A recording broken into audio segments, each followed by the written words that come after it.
하나님, 저 사람 때문에 교회 봉사가 힘들어요.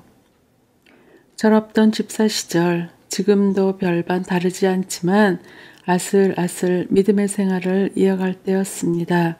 매주 금요일 오전 그나마 시간적 여유가 있는 몇몇 집사가 모여 교회를 청소하고 점심을 해서 나눠 먹고 노방전도를 나가곤 하였습니다. 교회를 청소하는 일도 점심을 해먹는 일도 함께 모여 나누는 기쁨이 있지만 때론 적은 인원이 모이는지라 빠질 수가 없어 부담이 될 때도 있었습니다. 비슷한 나이 또래의 젊은 집사들, 나이만 비슷했지 성격도 일하는 방식도 다 달랐지요.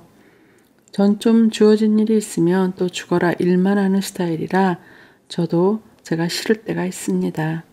그러나 저희 다른 또래 집사는 옆에 사람들과 잘 어울리며 말이든 웃음이든 주고받으며 즐겁게 일하는 편이라 제가 늘 부러워하곤 했습니다. 그런데 제가 부러워하는 이만 있는 것은 아니지요.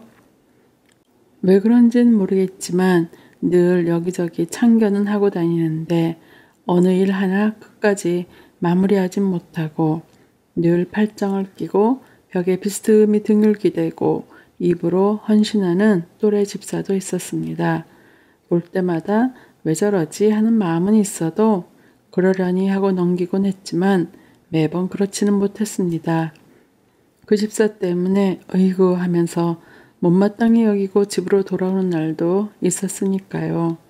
하나님께서 이런 속 좁은 저희 마음을 아셨는지 다른 집사님과의 대화 중에 이런 이야기를 듣게 하셨습니다. 하나님은 모든 사람의 다양함을 통해 하나님의 일을 하신다고요. 어떤 사람은 손의 열심으로, 어떤 이는 입으로 분위기를 만들고 또 어떤 이는 그 연약한 모습 그대로 모든 것이 합력하여 선을 이루시는 하나님을 잠시 잊고 있었나 봅니다.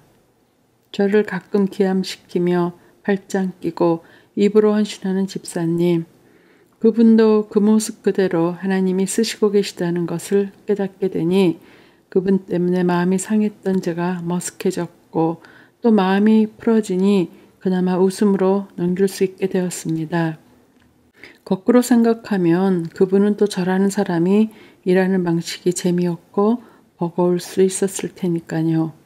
그 이후에도 가끔 비슷한 상황을 만나면 그 젊은 시절의 이야기가 생각이 납니다.